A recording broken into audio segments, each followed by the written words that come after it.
looking at 2014 population data, and we're going to focus here especially on Hispanic, Latino, Latina, and Black. Relative to the population, just imagine in your head what you think the percents are for biomedical professionals. So either biomedical scientists or people in the health profession. Just kind of get a number in your head for both those two demographic categories. Okay, so on the right are the results, or what's actually the data from 2015. So it's 3% Black and 6% Hispanic or Latino, Latina. And that probably doesn't surprise you because you've probably seen these kinds of graphs before, right? But white America is 5 times more likely to become a biologist or medical professional than a Black American, and almost 3 times more likely than a Hispanic or Latina American. And like, I could just go on and on with these kind of graphs, but this is one from the National Assessment of Educational Progress or Nations Report Card. And these are 8th graders and their test scores categorized by race and ethnicity. And so you can also see these lower test scores in certain categories. And this sometimes people call like an achievement gap. Here's just another example. Again, there's just so many examples, and I'm sure you've seen a lot of these.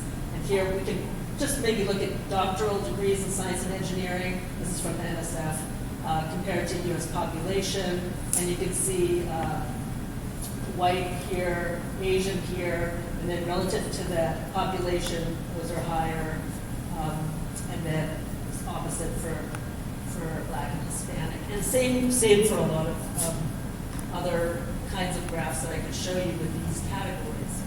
So I want to trouble the idea of the achievement gap a little bit in that language. You might also have heard and thought about this, but I really would like us to think about more of opportunity gaps than achievement gaps, because achievement gap language focuses on like, those kids aren't achieving enough, like maybe they're not trying hard enough.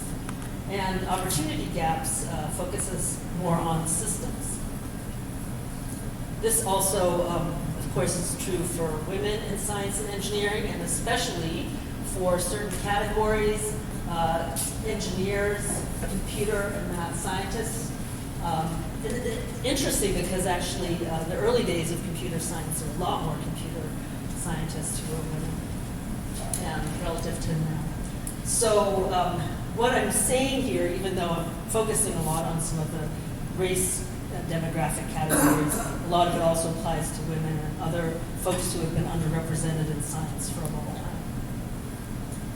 I put this slide in because RAIN is an innovative space, and there's an interesting research done by the Equality of Opportunity Project on innovators, and they got a data set of like 1 million people that they were able to map to patents and like 3rd grade math scores. And they found, and also income, tax records, and they found that, not surprisingly, a lot of the patent originators had come from wealthy parents, but also that math scores correlated very strongly. So top math kids were often innovators also. And they go on to show that, for low-income students, they're not being able to access that opportunity to innovate at the same levels. One other interesting thing from that study actually was it showed that communities of innovation matter for kids too. So that got me thinking about RAIN a little bit also. Like if you grow up in a community where there is innovation going on and you see people like you especially in that, that's much more likely for you to also become an inventor. Here's another metaphor that you might have heard quite a bit, the pipeline. And so we start out with a large number of people interested in STEM, and by the end we have fewer STEM graduates. And I think this is problematic as a metaphor for a lot of reasons. Sometimes with a pipeline, we just think, one, it's going to be like a straight line. Like you're going to go in and you're just going to come out the other end. You're not going to have like a lot of different paths or access points into the career. It's also a little bit troubling because it does focus us a little bit on the water more than the plumbing, and I worry about this kind of imagery where kids falling out go down the drain.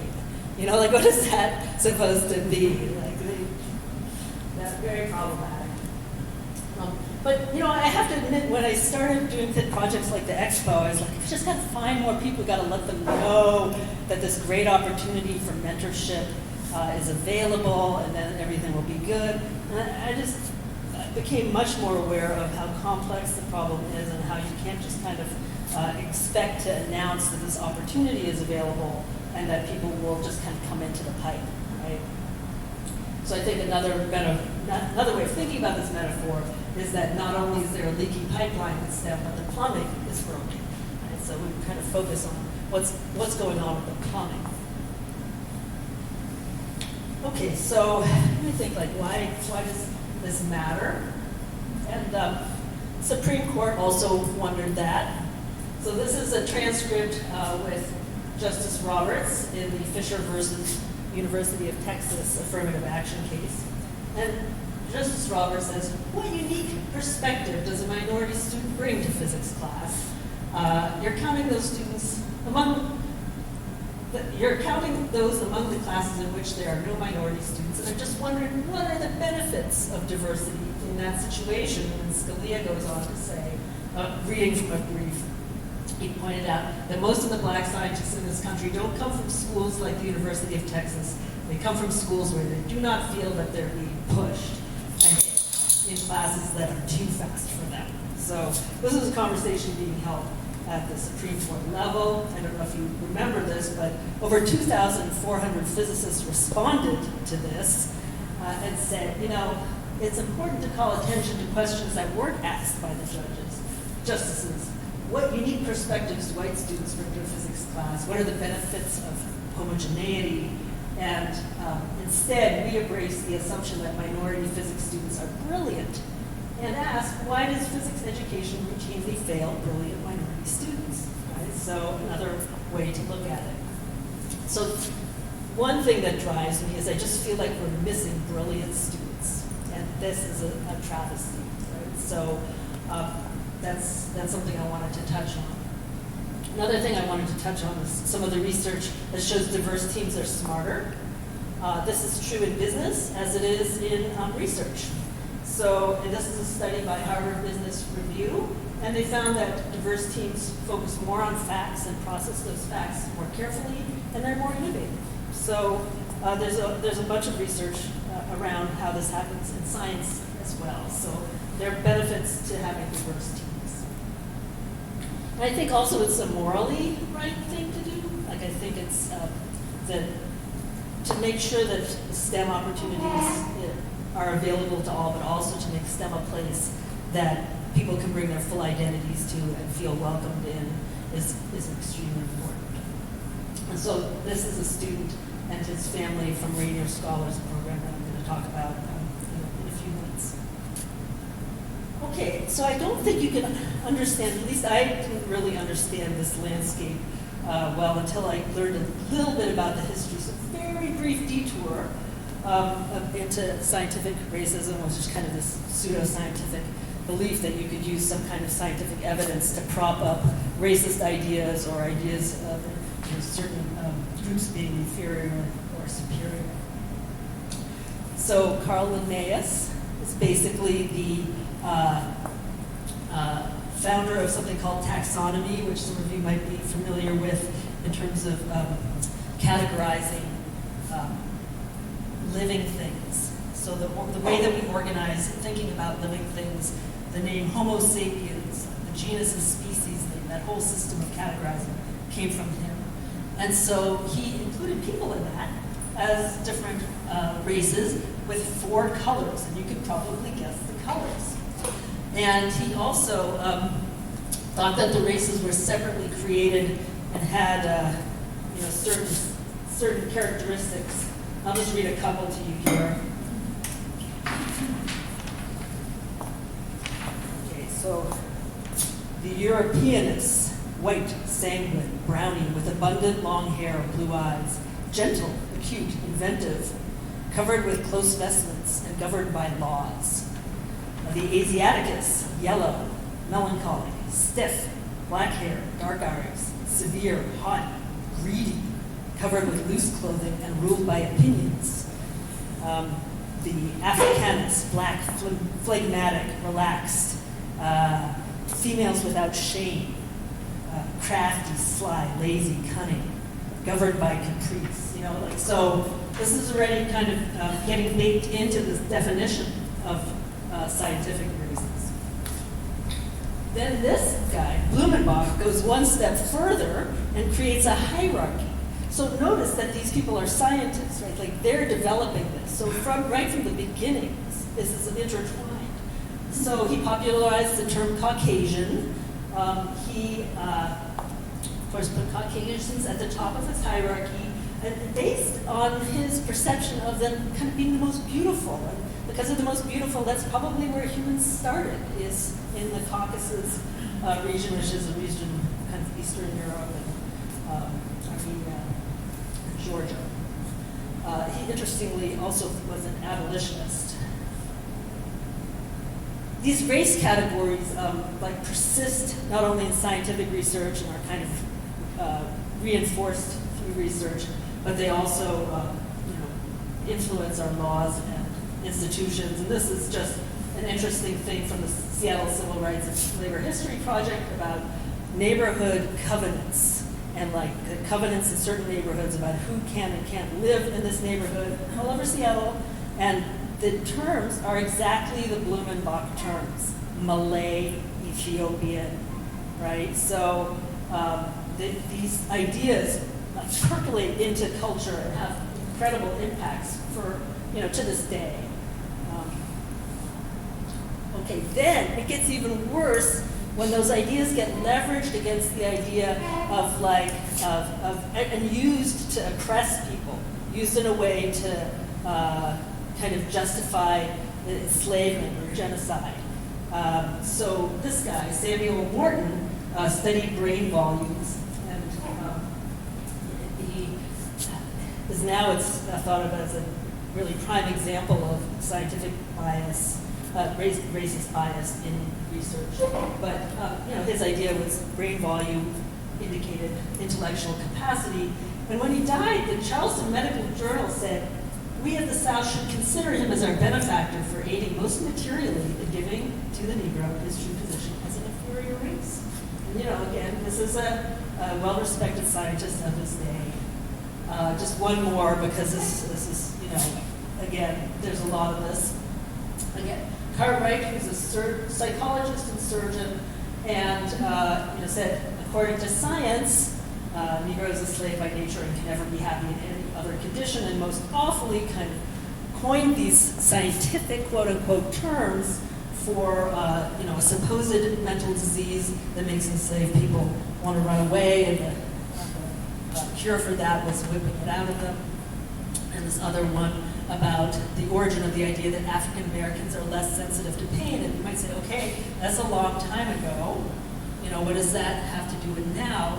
There is actually a lot of research, and again, I just picked one example, but there are many, of people still kind of harboring some of these beliefs. And in the medical profession especially, that can be quite damaging. And it also matters because it has created some environments in medicine and science that are certainly not always welcome. So this is probably pretty small, so I'll read this. These are all false ideas, but the actual survey had a lot of them. Here's blacks' nerve endings are less sensitive than whites. And study one was an online sample of white lay people, and 20 people out of 92 believed that. But here, these are medical students in their first, second, third years of residence, and actually quite a number of those do too. And you can see this is not like a super big study, but it's troubling. It's troubling that people would think that. You can see how that would impact on people's care and the way they would get treated. Okay, I want to also elevate some people who were kind of counter stories, some stories of resilience here. This is happening around the same time. First African American to get a medical degree. He had to go all the way to Scotland to get it. But then he opened up a practice in New York City and became a professor afterwards, so James McCune Smith. And then I was really delighted to learn more about Rebecca Lee Crumpler, who was a physician and author. She was the first African American woman to obtain a medical degree in 1864. The Civil War actually opened up some opportunities for more folks who are interested in medicine who might not have otherwise been able to participate. And she really focused on women and children. She actually published a book of medical discourses, and as this source that I found said, she was the only female physician author in the 19th century, so really remarkable person. There's a lot of these examples at blackpast.org.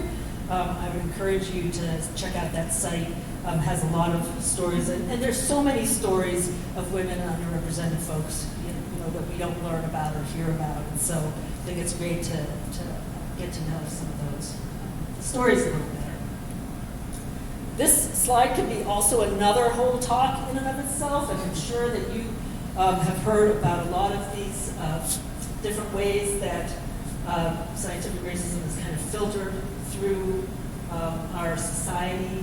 Down at the bottom left, the Tuskegee study of syphilis in Negroes in Alabama, of the Negro male in Alabama, was a study of 600 men, 400 of whom had untreated syphilis. It went on for 40 years, like starting in the 1930s. And basically, even when penicillin was found as a treatment, they were not told that they had this condition and that there was a treatment for it. And you've heard about the immortal life of Henrietta Lacks and her cells. There's a whole book on medical apartheid and the ways that folks from certain communities, particularly Black and brown folks, have been used in medical experiments. And then there's a whole idea of eugenics and trying to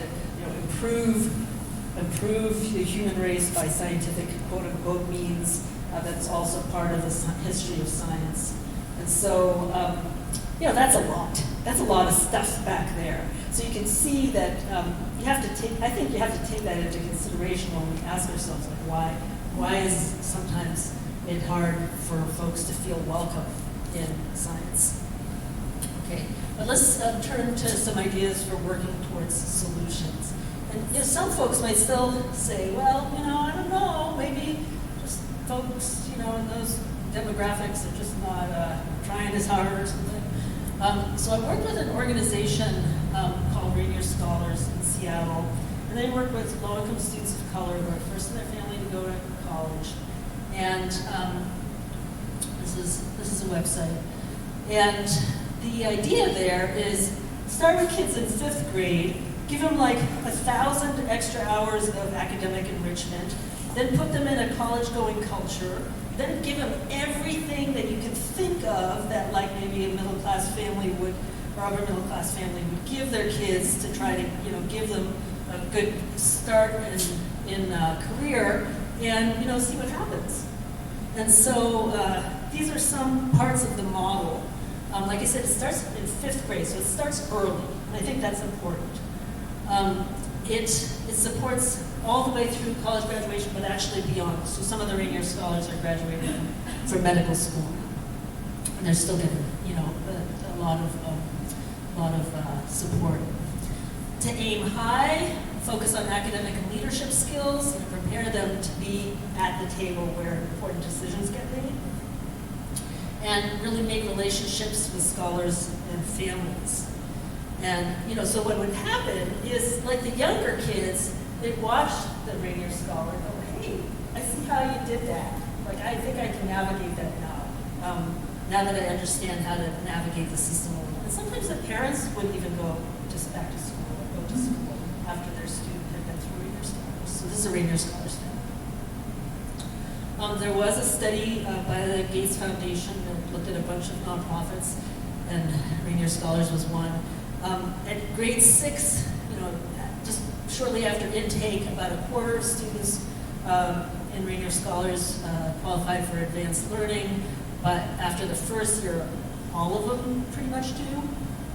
They also take more honors classes than comparison group students that are a well-matched comparison group. And so like this clearly has effects, and it also has long-term effects.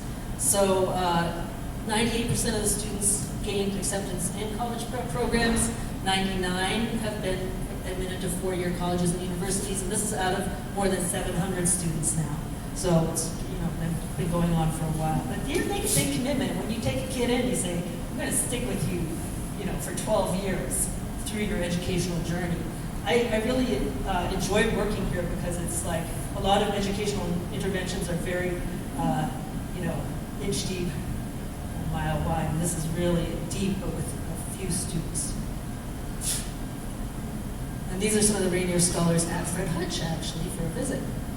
I also want to, before I forget, give a shout out to the educational programs here at Rain, because you've got an iGEM team, Rainier Girls Who Code. You have, I really like the idea of internships for students working with the companies that start up here. So a lot of great things are happening at Rain for educational supports as well. And then lastly, just want to touch on some of the work at Fred Hutch. So we have 6 programs in what's called a pre-baccalaureate program. So we're with the teacher programs, high school programs, and the undergraduate programs. And so we've been able to build out opportunities at each age level in that pathway, which I'm pretty happy about. These are some of the explorers. Those are the youngest group that we serve. They're rising 10th and 11th graders, and this was from the first year that we got, we have actually funding from the National Cancer Institute and the National Institute of General Medical Sciences for some of our education programs. This is a National Cancer Institute program. We have a special training lab where students under 18 can do some of the hands-on work at Fred Hutch. And so for the youngest ones, it's just kind of having them have the experience of being in the lab and meeting people, getting to know some of the mentors, and just feeling more comfortable in the space. We do things that try to affirm their identity to make them feel like they belong in a space like this. We talk about things like imposter syndrome. We really try to engage them in checking out whether this is something they'd be interested in the future. And then we also, as I mentioned, have internship programs that are for the older kids.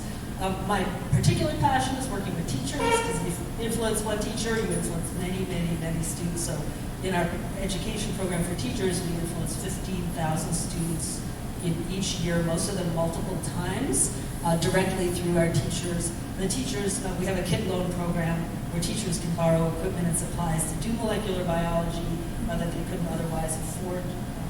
And that's also creates more opportunities for students who might not otherwise have them. Teachers spend one of the 3 weeks in the summer in a lab, getting to know a scientist and also seeing just how a lab operates. And then they think about how they can use our resources and what they've learned in the lab to bring it back to their students. We do also do some curriculum development. One particular area that I've been researching is how students can talk more equitably in classrooms. And so how we can structure the learning environment so students are learning from each other and not just answering questions from their teacher. And really that approximates a lab meeting or a scientific environment a lot more than a traditional classroom talk does. So that's been an area I've been interested in. We also realize that other cultures have a lot to teach us. So this is a group of students from Yakima Nation. So we established a collaboration with them, and they came out and we did some salmon genotyping with them. So looking at the DNA from salmon. But also they brought some elders with them on the trip, and they were visiting for a couple days.